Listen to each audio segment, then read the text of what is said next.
Hello everyone. Company law के इस paper में आज मैं आपको निजी या अलोक कंपनी यानी प्राइवेट कंपनी के बारे में बताऊंगी।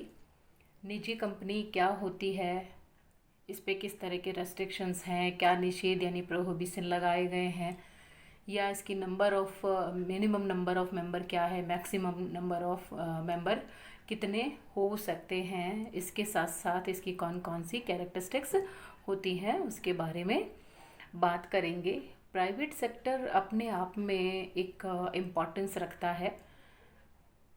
प्राइवेट सेक्टर को किसी भी फील्ड में अट्रैक्ट करने के लिए, उसे मोटिवेट करने के लिए उसे कुछ स्पेशल एग्जम्पशंस और प्रिविलेजेस दिए जाते हैं। यही वजह होती है कि वह मार्केट में आने के लिए तैयार होता है, बिजनेस करने के लिए तैयार होता है, कंपनी को बनाने के लिए तैयार होता है। तो अब निजी कंपनी क्या है, अलोक कंपनी या जिसे हम प्राइवेट कंपनी कहते हैं वो क्या है, उसे किस तरह से परिभाषित किया जा सकता है। तो सेक्शन 2 क्लोज 68 जो कि 2015 में संशोधित किया गया था, उसमें निजी कंपनी की जो परिभाषा दी गई है वो कुछ इस तरह से दी गई है कि निजी कंपनी अपने सदस्यों के अंशों के अंतरण के अधिकार पर रोक लगाती है और इसकी सदस्य संख्या 200 तक ही सीमित रह सकती है, उससे ज़्यादा नहीं हो सकती है। और यह पब्लिक को अपने शेयर और डिबेंचर खरीदने के लिए आमंत्रित नहीं कर सकती है, उस पर प्रोहिबिशन लगाया गया है, निषेध लगाया गया है। इसे मैंने आपके सामने एक डायग्राम के माध्यम से 3 पार्ट में डिवाइड करके बताने की कोशिश की है, जिससे मैंने आर, एल और पी का नाम दिया है। आर के लिए इसमें मैंने ये कहा है restrictions on transfer of shares, यानी निजी कंपनी के सदस्य अपने शेयर्स को ट्रांसफ़र नहीं कर सकते हैं, उनके इस अधिकार पर प्रतिबंध यानी रेस्ट्रिक्शंस लगाया गया है। इसी तरह से लिमिटेड नंबर ऑफ मेंबर्स, निजी कंपनी की सदस्य संख्या 200 से ज़्यादा नहीं हो सकती है, 200 तक ही सीमित रखा जाएगा, जिसमें उसके पास्ट और प्रेजेंट एम्प्लॉय को हम शामिल नहीं करेंगे और उसके जो जॉइंट शेयर होल्डर है उसे एक ही मेंबर माना जाएगा। पी यानी prohibition, prohibition on invitation to public for purchase of shares, यानी ये जब भी शेयर और डिबेंचर निकालेगी या इशू करेगी यह पब्लिक को आमंत्रित नहीं करती है, इस पर निषेध लगाया गया है।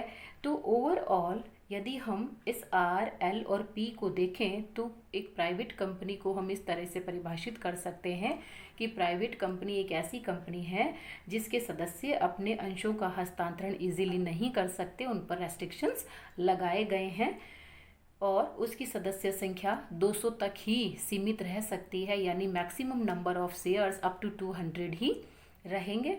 और जब भी कोई इशू निकाला जाएगा, जब भी शेयर और डिबेंचर इशू किए जाएंगे, पब्लिक को आमंत्रित नहीं किया जाएगा।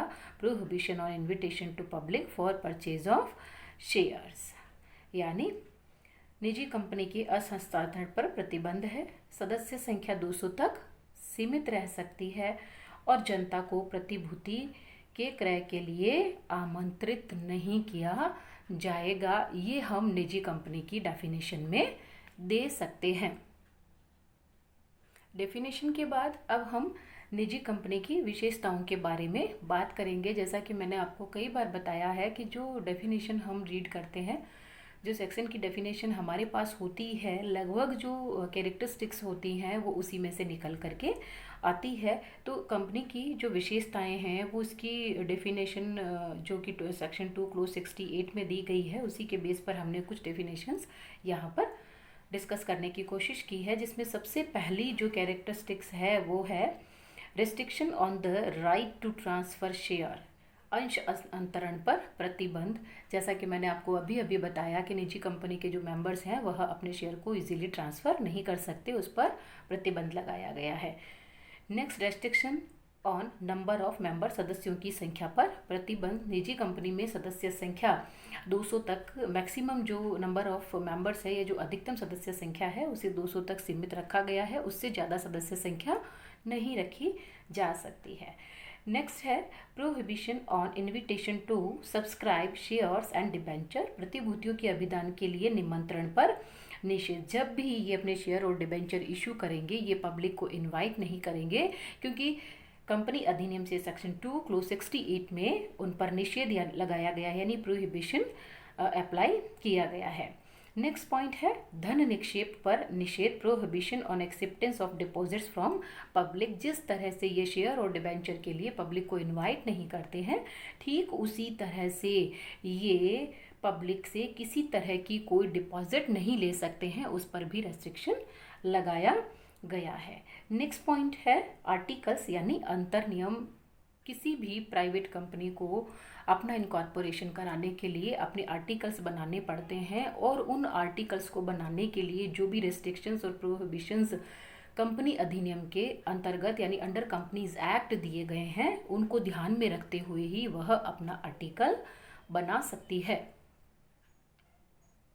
Next characteristic minimum number of members, न्यूनतम सदस्य संख्या।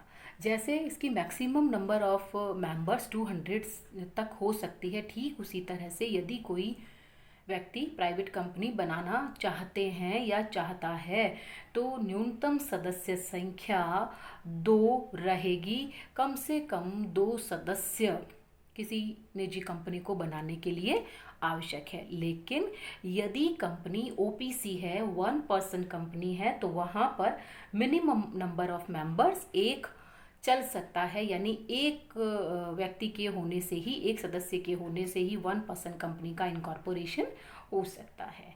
नेक्स्ट पॉइंट कहता है नाम के साथ कुछ शब्द जोड़ना, addition of certain words with name. निजी कंपनी को अपने नाम के साथ प्राइवेट लिमिटेड शब्द जोड़ना ज़रूरी होता है। नेक्स्ट एंड लास्ट पॉइंट प्रविवरण नहीं, नो प्रोस्पेक्टस। जैसा कि हमने कहा कि निजी कंपनी पर ये निषेध है कि वह पब्लिक को आमंत्रित नहीं करती है अपने शेयर्स और डिबेंचर के लिए, तो जब वो पब्लिक को आमंत्रित करती ही नहीं है, उसे इनवाइट करती ही नहीं है, तो उसे प्रविवरण की भी आवश्यकता नहीं है। तो ये कुछ कैरेक्टरिस्टिक्स थे जो मैंने आपके सामने रखे। Minimum number of member, maximum number of members, no prospectus, addition of certain words with name.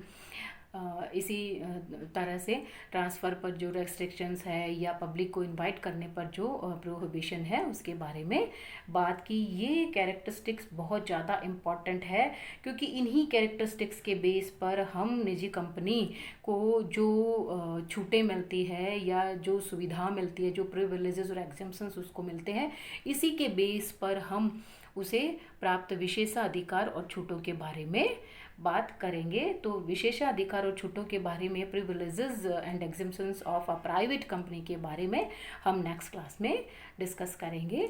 Thank you.